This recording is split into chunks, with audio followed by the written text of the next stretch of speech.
भाजी है, अपने घर में हम चाहें तो उपयोग करें, चाहें तो ना करें, इसमें मेरा आग्रह नहीं है, आपके ऑप्शन के लिए छोड़ता हूं।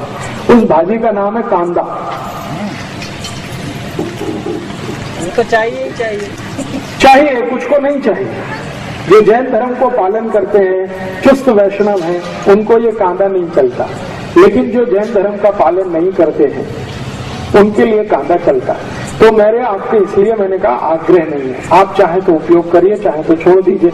इसके बारे में जानकारी जरूर दे देता है। ये कांदा जो है पित्त को शांत करने वाली सबसे अच्छी औषध है दुनिया में। अगर पित्त खराब है किसी का, पित्त खराब आप समझते हैं, गैस बनना, खट्टी खट्टी डकार आना, मुंह में पानी आना, सतत जड़ होना, खाने को पाचन नहीं होना, ये सब पित्त की तकलीफ है। वमन होना, उल्टी होना, वॉमिटिंग होना, ये सब पित्त की। तो पित्त को सबसे ज्यादा संतुलित करने की ताकत जिसमें है वो कांदे में है। तो कांदा आप चाहें तो खाइए। आप बोलेंगे पित्त शांत करने की और भी दवाएं, हाँ बहुत सारी दवाएं हैं, मैं बता दूंगा, लेकिन कांदा अभी बता रहा। कांदा पित्त को शांत करने की सबसे अच्छी औषध है।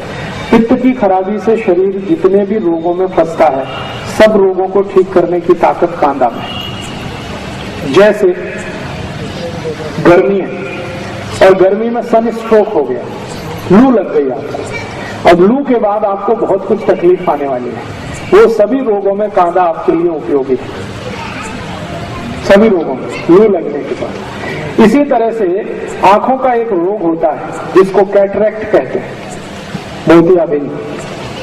मोतियाबिंद को गलाने की ताकत अगर दुनिया में किसी चीज में है तो वो कांदे के रस में। बिना ऑपरेशन अगर आपको आंखें ठीक रखनी है तो कांदे का रस सतत आंखों में डालिए। जिंदगी भर आप चाहते हैं कि आंखों को चश्मा ना चढ़े और कभी भी आंखें आपकी खराब ना हो, तो कांदे का रस आप अपनी आंखों में डालिए। आप में से किसी को भी मोतियाबिंद हो गया हो और आप नहीं चाहते कि आपका ऑपरेशन हो, या आपके पास ऑपरेशन कराने के लिए पैसा नहीं है, तो आप कांदे के रस से मोतियाबिंद को गला सकते हैं और आंखें ठीक कर सकते हैं।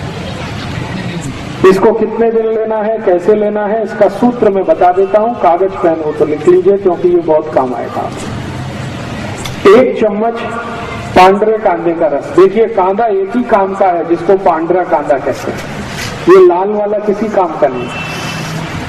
औषधीय गुण जो है वो सफेद प्याज में ही है, पांडरे कांदे में ही है, लाल वाले में कोई औषधीय गुण नहीं है। वो तो खाने के लिए आप खा सकते हैं, औषधीय गुण उसमें नहीं है। औषधीय गुण जो है वो पांडरे कांदे में ही है। तो पांडरे कांदे का 1 चम्मच रस ले लीजिए।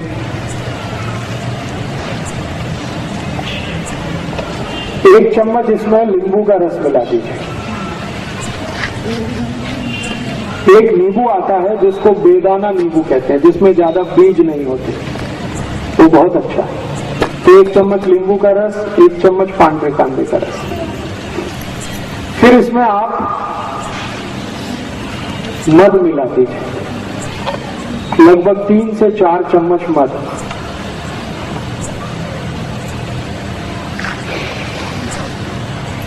और इसी में 1 चम्मच गुलाब जल मिला दीजिए। ये चारों को मिलाकर एक बाटली में भर के रख लीजिए और खूब अच्छे से हिलाकर एक एक थेम आंख में डालिए।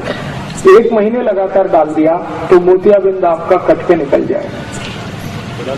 गुलाब जल 1 चम्मच, जितना आपका कांदे का रस उतना ही गुलाब जल, उतना ही नींबू का रस, लेकिन मध इसमें 3 से 4 फुट जाती, मैंने 3 से 4 चम्मच मध। अब ये जो सोल्यूशन तैयार हुआ है इसको बाटली में भर के रखेंगे, 4-5 महीने ये खराब नहीं होता। इसको रूम टेम्परेचर पे भी रखा जा सकता है, जरूरी नहीं है कि हमेशा इसको फ्रिज में रखना।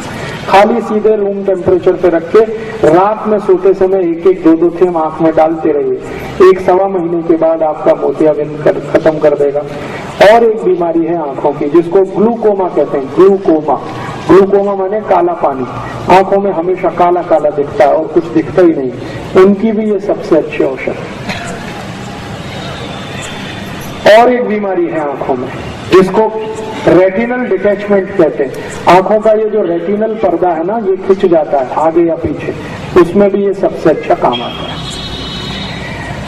अब इसमें आपत्ति के रूप में क्या है, अगर कोई जैन है, चुस्त जैन, एक तो वो कांदा यूज नहीं कर सकते और दूसरा मद भी नहीं कर सकते, तो उनके लिए ऐसी ही बीमारी अगर है तो एक दूसरी औषध बता देता हूं। जो कांदा यूज नहीं करते और जो मद भी यूज नहीं करते, उनके लिए बहुत अच्छी औषध इसी बीमारी में, जिनको कैटरेक्ट है, ग्लूकोमा है, रेटिनल डिटैचमेंट है, उसकी औषध का नाम है गाय का मूत्र, गोमूत्र। गाय का मूत्र इकट्ठा कर लीजिए किसी बाटली में और उसको रख लीजिए। इसी को एक एक थेम आंख में डालना, बस सीधे सीधे। गाय का मूत्र, गाय माने देशी गाय, देशी गाय का मूत्र एक एक थेम रोज रात को आंख में डालिए सोते समय। तो 1 से सवा महीने में ये भी आपका कैटरेक्ट ठीक कर देगा, 2-2.25 महीने में ग्लूकोमा ठीक हो जाता है और 3 महीने सतत डालें तो रेटिनल डिटैचमेंट ठीक कर देगा। 4 महीने लगातार डालेंगे तो चश्मा उतार देगा आपका। तो मोतीबिंदु जो है जी, वो मर्च हो जाता है या बाहर निकलता है? मर्ज हो जाता है। वो एक्चुअली क्या है, मोतियाबिंद एक तरह से फैट है, वसा है, तो वसा जल जाता है, जल जाता है तो वो वहीं अंदर ही खत्म हो जाता है, बाहर नहीं निकलेगा। जी, छान के अगर गाय बड़ी है जो 3-4 बार मां बन चुकी है, उस गाय का मूत्र लेंगे तो फिल्टर कर लीजिए, और गाय की बछड़ी है तो वो डायरेक्ट भी डाल सकते हैं क्योंकि वो बहुत शुद्ध होता है और काफी कुछ फिल्टर होके जाता है। आंखों के रोग में मैंने इससे अच्छी कोई औषध अभी तक नहीं देखी, गोमूत्र से अच्छी, एकदम tax free, cost free, side effect नहीं है और एक्सपायरी डेट कुछ भी नहीं, हर गली हर गांव में उपलब्ध है। और गाय माता इतनी अद्भुत है कि वो कभी भी मूत्र देने के लिए पैसे नहीं लेती, आप डब्बा लगा दो, भर लो, लेकिन रखने का है कांच की बाटली। तो कांच की बाटली में अगर आप इसको भर के रखेंगे तो ये कभी भी खराब नहीं होता। गोमूत्र 10 साल, 15 साल, 20 साल, 40 साल तक सुरक्षित रखा रहता है, तो उसमें कभी भी जंतु नहीं पड़ते। ऐसा कहा जाता है कि गंगा जल में और गाय मूत्र में कभी भी जंतु नहीं पड़ते, माने गंगा जल की जितनी पवित्रता है, गाय के मूत्र की भी उतनी ही पवित्रता है। तो इस गोमूत्र का आप भरपूर इस्तेमाल करिए आंखों के लिए।